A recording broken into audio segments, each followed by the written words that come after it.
룻기 마지막 시간입니다. 조금 아쉬운데요. 마지막 저희들이 이제 부분을 오늘 보고 있습니다. 룻이 보아스와 결혼하여서 아들을 낳는 그 장면을 하이라이트로 우리가 보게 됩니다. 오늘 본문은 짧지만 한 10절밖에 되지 않지만 그 안에는 룻기 전체를 정리해주는 사람들의 말과 사람들의 이야기와 또 족보가 기록되어 있습니다. 4장 앞부분에서는 나오미의 남편인 엘리멜렉의 가장 가까운 친족이었던 사람이 자신에게 별 유익이 없는 것을 알고 기업을 무르겠다라는 자신의 권리를 포기하게 됨을 저희가 보았습니다. 그래서 이제 다른 기업을 물을 자의 그런 결정을 기다리고 있었던 보아스는 이제 자신에게 기업을 물을 그런 권리가 돌아오자 그 권리를 양도받아서 룻과 결혼하게 됩니다. 13절에서는 보아스가 룻을 맞이하여 아내로 삼고라고 굉장히 간단하게 이 상황을 말하고 있지만 이것은 이방 여인인 룻에게 굉장한 그런 변화가 일어나고 있다라는 것을 보여주는 그러한 기록입니다. 자, 어떤 변화일까요? 이것은 룻이 이방 여인이었지만 이스라엘 사회의 일원이 되었고 다윗의 계보에 오르게 되었다라는 것을 보여주는 굉장히 중요한 그런 사건이었습니다. 이로써 룻은 이스라엘 사회의 멤버가 되었을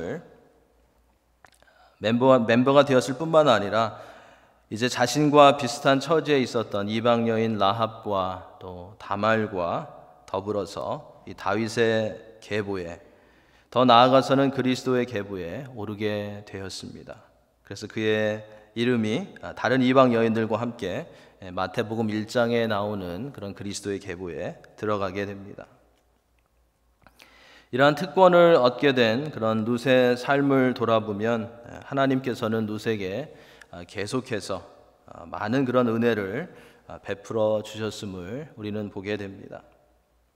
그가 모압에서 남편을 잃고 어려움 가운데 있었지만 하나님께서는 자신의 민족과 그들이 섬기는 그런 신을 버리고 나오미가 섬기는 하나님을, 참 하나님을 선택할 수 있는 그런 믿음을 룻에게 주셨습니다. 베들레헴에 와서도 하나님께서는 룻이 생계를 위해서 이삭을 주우러 나아가는 그런 가운데 보아스의 밭으로 가게 인도하셨고 또 보아스와 그곳에서 만나게 하셨습니다. 그리고 보아스의 친절함을 받게 하셨습니다. 그 이후에 가장 가까운 기업 물을 자가 룻을 거절하는 그런 가운데서도 하나님께서는 은혜를 베푸셔서 보아스가 손해를 보면서도 기꺼이 기업 물을 자가 되어서 룻과 결혼하게 하셨고 오늘 본문에서는 그 가정에 아들을 주시는 것을 우리는 보게 됩니다.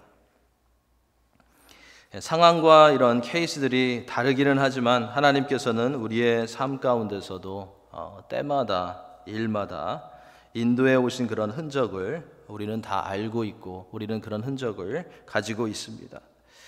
하나님께서는 때로는 이 나오미와 룻이 체험했던 밤과 같은 그런 시간도 허락하시지만 하나님의 은혜 가운데 하나님의 자녀들에게 낮과 같은 그런 시간을 주시기를 기뻐하시는 분이심을 우리는 기억해야 하겠습니다.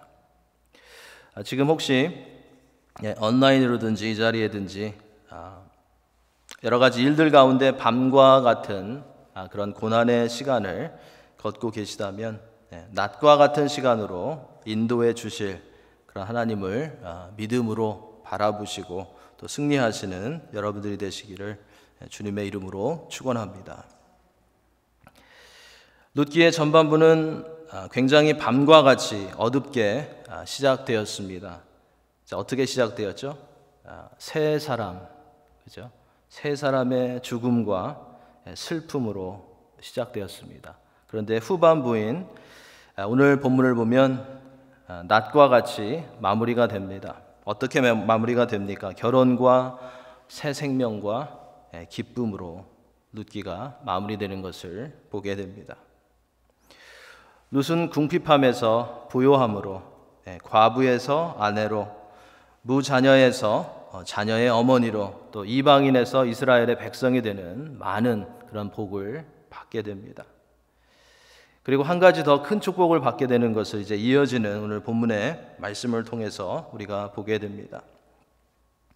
14절, 15절에서는 이 베들레헴 마을 이웃의 그 여인들이 나오미의 집안에 일어나는 이제 여러 가지 그런 일들을 보면서 여호와를 찬양하며 나오미를 축복하는 그런 내용을 기록하고 있습니다. 우리 14절, 15절 말씀 우리 함께 읽겠습니다. 여인들이 나오미에게 이르되 찬송할지로다. 여호와께서 오늘 내게 기업 물을 자가 없게 하지 아니하셨도다. 이 아이의 이름이 이스라엘 중에 유명하게 되기를 원하노라.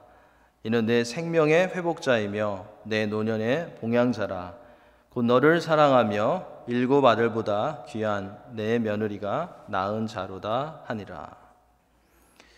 여기에 등장하는 이 여인들은 이 나오미가 모압에서 베들레헴으로 돌아왔을 때 나오미의 공허하고 비참한 그런 모습을 보면서 놀라워했던 그러한 여인들이었습니다. 굉장히 안타까워했던 그런 여인들이었습니다.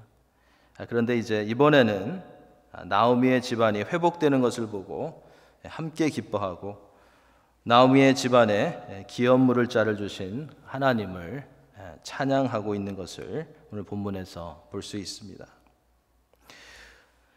지금까지 펼쳐진 이야기 가운데 기업 물을 자는 보아스였습니다. 그죠? 기업 물을 자 하면 보아스가 떠올랐습니다. 그런데 14절에 나오는 기업 물을 자는 이제 보아스가 아니라 룻과 보아스 사이에 태어난 아이를 말합니다. 여인들은 후손이 없어서 가문이 없어질 위기에 있었던 나오미의 집안을 여호와께서 돌보셨다라는 것을 이중 부정을 통해서 강조하고 있습니다. 여호와께서 오늘 내게 기업 물을 자가 없게 하지 아니하셨도다. 없게 하지 아니하셨도다. 여호와께서 이 집안에 상속자를 주셨다라는 것을 강조하면서 여기에서 찬양하고 있는 것입니다. 고엘 제도, 저희가 보았던 고엘 제도에 의하면 이 아이는 보아스의 가게가 아닌 엘리멜렉의 그 가게에 이어가도록 되어 있었습니다. 지난 시간에도 보았지만 이러한 손해가 있음에도 불구하고 자신에게 아무런 이익이 없음에도 불구하고 보아스는 기꺼이 룻을 아내로 맞이하고 엘리멜렉 집안에 기업 물을 자가 된 것입니다. 헌신과 희생이 따르는 사랑의 모습을 보아스가 보여주고 있습니다. 그래서 예수 그리스도를 예표하는 그런 인물이라고 저희가 살펴보았습니다. 여인들은 하나님의 은혜를 계속해서 찬양하면서 이 아이가 나오미의 삶에 무엇을 의미하고 있는지, 그리고 더 나아가서 이스라엘에게 그리고 사람들에게 어떤 영향력을 끼치는지를 말하며 축복합니다. 지난 시간에 보았던 이 11절에 나왔던 보아스에 대한 축복에서는 내가 베들레헴에서 유명하게 하시기를 원한다라는 그런 축복의 말이 나왔습니다. 그런데 오늘 14절에 나오는 이 아이에 대한 그 축복의 말은 조금 다릅니다. 이스라엘 중에 유명하게 되기를 원한다입니다. 조금 다르죠? 보아스에게는 베들레헴에서 유명하게 되기를 원한다. 이 아이에게는 이스라엘 중에 유명하게 되기를 원한다. 이것은 축복의 영역이 넓어지고 있다라는 것을 말해주는 것입니다. 이것은 베들레헴 출신의 이스라엘과 다윗과 더 멀게는 온 인류의 구속자 예수 그리스도께서 이스라엘과 모든 언약의 백성에게 끼칠 그런 축복을 예고해 주는 그러한 말씀입니다. 베들레헴에서 시작했지만 이제는 이스라엘에게, 그리고 모든 사람들에게, 열방에게 축복이 되는 어떠한 일을 하나님께서 진행하실 것임을 보여주는 그러한 말씀입니다. 마을 여인들은 룻이 낳은 나오미의 손자에게 오벳이라는 이름을 지어줍니다. 조금 특이합니다. 왜 마을 여인들이 나오미의 손자에게 이름을 지어주었을까? 이것은 아마도 그만큼 이 집안이 마을에서 모범이 되고 하나님의 은혜를 받아서 사람들에게 기쁨을 주는 그런 집안이었던 것 같습니다. 그것을 여기에서 말해주는 것 같습니다. 이 오벳은 섬기는 자, 또 봉사자라는 그런 뜻을 가지고 있습니다. 14절 이하에 보면 이 룻과 보아스 사이에 태어난 오벳이 여러 사람들에게 기쁨이 되고 또 많은 사람들에게 축복이 되는 것을 볼 수 있습니다. 먼저 오벳은 유대 땅에 와서 힘든 삶을 살았던 룻에게, 그리고 부자였지만 나이가 많이 들어서 자식을 가질 수 없었던 그 보아스에게 하나님께서 주신 귀한 그러한 선물이었습니다. 그들에게 큰 위로가 되고 소망이 되었던 것입니다. 부모에게 위로와 소망이 되었습니다. 자, 오벳은 부모에게 위로와 소망이 되었을 뿐만 아니라 할머니에게 위로와 소망이 되었습니다. 할머니 나오미에게 둘째로 오벳은 큰 축복이 되었습니다. 그래서 나오미에게 베들레헴의 여인들은 그가 내 생명의 회복자이며 내 노년의 봉양자라고 오벳을 가리켜서 말하고 있습니다. 내 생명의 회복자는 대를 이어갈 자가 없어서 죽은 것과 같았던 나오미의 가정이 룻이 낳은 이 아이로 인해서 이제는 생기를 회복한다라는 그런 뜻입니다.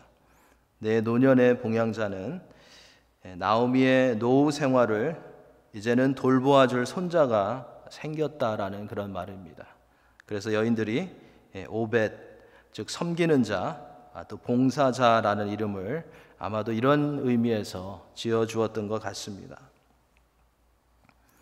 남편과 아들을 다 잃고 슬픔 가운데 있었고 품에 안을 자가 없었던 나오미의 상황이 이제 달라졌습니다. 품에 안을 자가 없었던 나오미가 이제 오벳으로 인해서 마음의 기쁨을 얻게 되고 품에 안을 자가 생겼습니다. 품에 그를 품고 그의 양육자가 되는 그런 축복을 받는 것을 우리가 16절 말씀을 통해서 볼 수 있습니다. 나오미, 기쁨이라는 뜻이었죠. 기쁨이라는 뜻을 가졌던 나오미가 한때는 슬픔, 고통의 뜻을 가진 마라라는 그런 삶을 살고 있었습니다. 그런데 이제는 다시 나오미로 회복되는 모습을 여기서 우리가 보게 되는 것입니다. 아들들의 죽음으로 시작한 룻기는 신기하게도 아기의 출생으로 마무리되는 것을 보게 됩니다.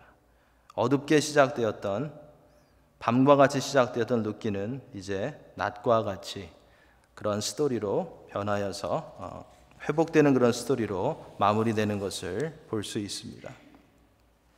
이 마을의 여인들은 나오미에게 룻에 대해서 15절에 보면 너를 사랑하며 7 아들보다 귀한 내 며느리라고 말합니다. 룻을 칭찬하는 그런 말입니다. 이것은 마을 여인들이 시모를 잘 공경하고 헌신적으로 순종해온 룻의 효성을 칭찬하는 그런 말이었습니다. 7 아들보다 귀한 자부. 자, 히브리인들은 그들의 사고로 7이라는 그 숫자를 굉장히 중요하게 여겼습니다. 7은 완전함과 충만함을 상징하는 그런 숫자였습니다. 그런데 이러한 7 아들보다 낫다는 이 표현은 룻의 헌신을 최고로 평가하고 있는 것임을 우리는 알 수 있습니다. 룻이 최고라는 그런 뜻이죠. 당시에 그 7 아들이라는 이 표현은 부모가 얻을 수 있는 최고의 그런 축복의 상징이었다고 합니다. 요즘 7 아들이면은 그렇게 좋은 표현이 아니죠. 그렇죠? 굉장히 못 키우죠, 일곱 아들. 근데 당시에는 이 일곱 아들이 있었다, 일곱 아들이다 하면 최고의 그런 표현이었다고 합니다. 룻에게 이 표현이 사용되고 있습니다. 우리말로 하면 이 딸 하나가 아들 열보다 낫다라는 아마 그런 표현인 것 같습니다. 며느리 룻이 일곱 아들을 얻는 그런 축복보다 더 큰 축복이라는 그런 말입니다. 오벳은 부모에게 룻과 보아스에게 위로와 소망과 기쁨이 되었습니다. 할머니에게도 위로와 소망과 기쁨이 되었습니다.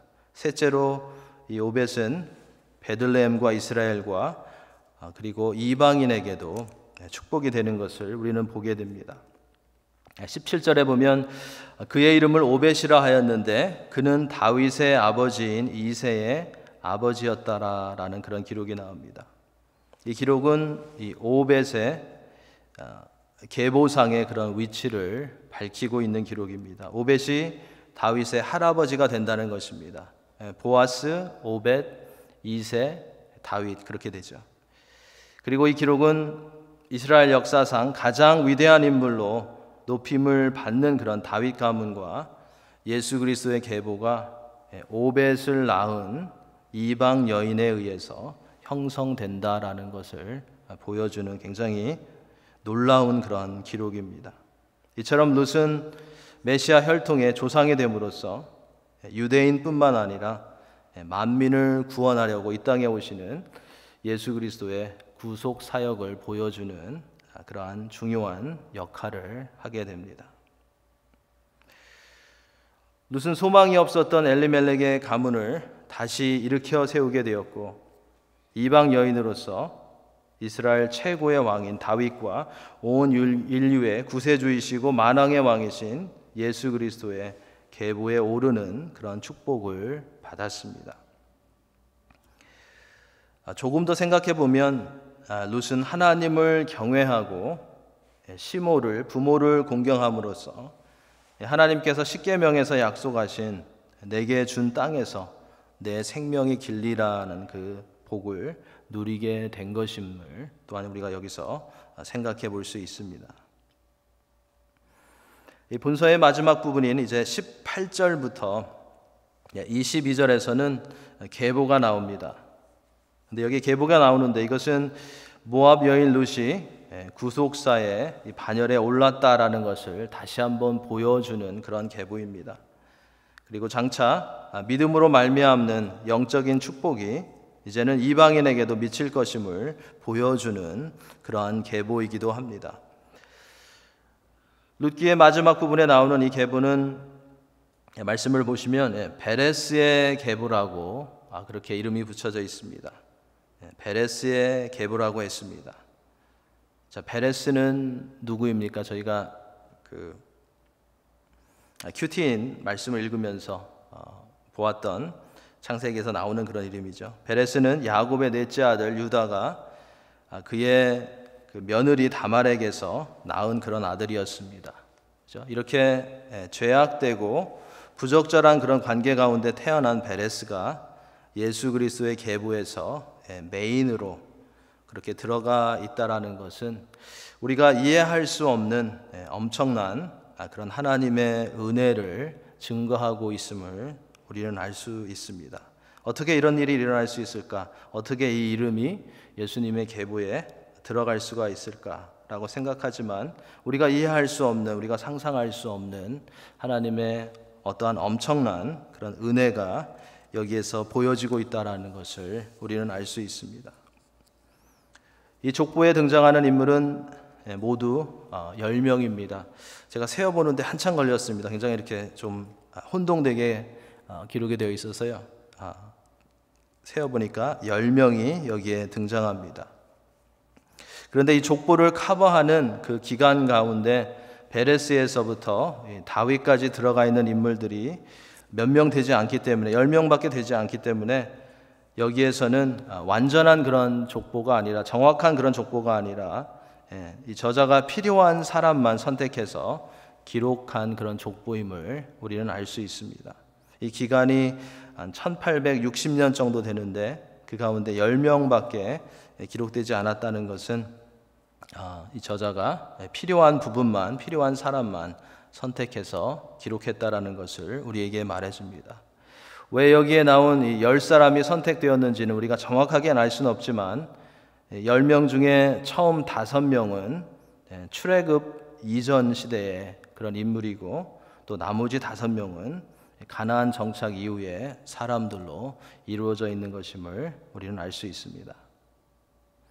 이러한 여러 세대를 보여주는 계보가 룻기를 마무리하고 있다는 것은 룻기 1장을 가득 채우고 있었던 죽음과 슬픔과 공허함과 절망이 이제는 생명과 기쁨과 풍성함과 소망으로 바뀌어졌다라는 것을 보여주고 있습니다. 이것은 하나님께서 그들 가운데 역사하고 계셨고, 계속해서 하나님의 친절함과 사랑으로 그들을 돌보셨다라는 것을 증거해주고 있습니다. 그리고 하나님께서 계속해서 어떠한 크신 일을 이루실 것이라는 것을 예고해주고 있는 것입니다. 룻기는 단순히 룻과 보아스 두 사람의 어려움 끝에 행복을 찾고 복을 받는 것을 기록한 그런 이야기가 아닙니다. 그런 이야기가 아니라 룻기는 하나님께서 사사시대라는 어두운 그런 시대의 상황 가운데서도 다윗으로 이어지는 구속사를 하나님께서 조용하게 묵묵하게 전개해 가셨다라는 것을 보여주는 그런 중요한 역할을 하고 있습니다. 아무것도 일어나지 않는 것 같지만, 아무런 구속사역도 일어나지 않고 있는 것 같지만, 어지러웠던 죄악이 극심했던 사사시대에 하나님께서도 그 시대에서도 일하고 계셨다라는 것을, 구속사를 준비하고 펼쳐가고 계셨다라는 것을 보여주는 중요한 그러한 책입니다. 또한 룻기는 하나님의 구원이 혈통이나 인종이나 신분에 따라서 이루어지는 것이 아니라 하나님의 은혜와 하나님께 대한 믿음으로 말미암는다는 것을 보여주는 그러한 책입니다. 이것은 하나님의 구원이 단지 이스라엘에게만 제한되어 있지 않고 전 인류에게 미치게 된다라는 그런 사실을 예고해 주는 그런 중요한 책입니다. 오늘 본문은 하나님의 놀라우신 그런 섭리와 은혜에 대해서 리마인드 시켜주는 그런 중요한 역할을 합니다. 인간적인 측면에서는 룻과 같은 그런 이방 여인이 다윗과 예수 그리스도의 계보에 오른다는 것은 불가능한 그런 일이었습니다. 말이 되지 않는, 전혀 일어날 수 없는 그러한 일이었습니다. 하지만 하나님께서는 하나님의 섭리 가운데 룻을 통해서 다윗 가문과 예수 그리스도의 계보가 형성되고 이어지게 하셨습니다. 오늘 본문을 보면서, 그리고 룻기를 보면서 하나님은 우리의 생각과 참으로 다르게 놀랍게 일하시는 분이시라는 것을 다시 한번 깨닫게 됩니다. 그렇게 우리는 하나님을 우리의 생각 안에 제한하지 말고 계속해서 하나님의 뜻을 구하는 그런 성도가 되어야 하겠습니다. 우리가 생각하는 것보다 더 크게, 우리가 구하는 것보다 더 놀랍게 역사하시는 하나님을 믿음으로 바라보며 항상 신뢰할 수 있는 그런 하나님의 자녀들이 되어야 하겠습니다. 둘째로 룻기를 통해서 하나님께서 나오미와 룻과 많은 이들의 삶을 하나님의 은혜 가운데 붙들어 주시고 일으켜 주시고 바꾸어 가셨던 것을 우리는 보면서 하나님의 은혜가 참으로 큰 것임을 생각해 보게 됩니다. 하나님의 은혜로만 우리가 구원받을 수 있는 것이고, 하나님의 은혜로만 우리가 변화될 수 있는 것이고, 하나님의 은혜 안에서만 우리가 승리하는 그런 삶을 살 수 있는 것임을 우리는 잊지 말아야 하겠습니다. 모든 상황 가운데서 우리가 우리 자신을 믿지 않고 하나님의 은혜의 손길을 더 사모하고 구하며 나아가는 그런 성도가 되어야 하겠습니다. 우리의 연약한 부분을 우리가 발견하면 할수록 다른 성도들과 이웃의 연약한 그런 모습들을 우리가 보게 될 때마다 우리가 실망하지 않고 은혜가 풍성하신 하나님께 나아가 기도할 수 있는 그런 성도가 되어야 하겠습니다. 이 땅에 하나님의 사랑과 은혜만큼 더 크고 더 풍성한 것은 없다라는 것을 기억하면서 하나님 앞에 나아가 구하기를, 하나님의 은혜의 보좌로 나아가기를 즐거워하는 그런 하나님의 자녀들이 되어야 하겠습니다. 셋째로 오늘 이 본문 가운데 그리고 룻기 가운데 우리는 구속이라는 그런 주제를 발견하게 됩니다. 우리 하나님은 구속하시는 그런 하나님이심을 보게 됩니다. 룻기에는 처음부터 끝까지 계속해서 구속의 사건이 일어납니다. 하나님께서 사람들을 통해서 회복시키시고 소망을 주시는 그런 사건을 우리는 보았습니다. 룻이 이방 여인에서 하나님의 백성이 된 것, 궁핍함에 있던 나오미가 보아스와 오벳을 통해서 부욕해 된 것, 남편을 잃은 룻이 보아스의 아내가 된 것, 보아스와 룻에게 태어난 아이가 다윗의 자손으로 오신 예수 그리스도의 조상이 된 것, 그리고 평범한 여인 룻이 다윗의 증조 할머니가 된 것은 분명한 하나님의 구속의 손길이 있다라는 것을 증거해 주고 있습니다. 이러한 일들을 보면서 우리의 삶 가운데서, 우리의 가정 가운데서, 우리의 영적인 그런 부분 가운데서 변화되어야 하고 회복되어야 할 부분은 무엇인지 우리는 점검해 보아야 하겠습니다. 그런 부분들을 점검해 보면서 그 부분을 하나님께 구하며 나아갈 수 있는 그런 성도가 되어야 하겠습니다. 우리 하나님은 변화시키시고 회복시키시고 새롭게 하셔서 하나님 나라를 위해서 우리를 사용하시기 원하시는 그런 하나님이심을 우리는 기억해야 하겠습니다. 룻기를 통해서 본 것처럼 우리는 하나님께서 우리의 삶을 통해서 어떤 일을 해 나가실지 또 어떤 일을 이루실지 알 수 없기에 우리는 하나님의 은혜를 붙들고 의지하며 하루하루를 믿음으로 살아가는 그런 성도가 되어야 하겠습니다. 그렇게 믿음으로 나아갈 때에 나오미와 룻을 통해서 보여주신 것처럼 하나님의 시간에 하나님께서 우리들을 들어서 사용하시고 영광 받으시는 그런 일을 이루실 것입니다. 항상 우리를 향한 또 여러분들에게 부으시는 그런 하나님의 풍성하신 은혜를 사모하고 그 은혜를 누리고 그 은혜를 전하고 나누는 그런 성도님들이 되시기를 주님의 이름으로 축원합니다.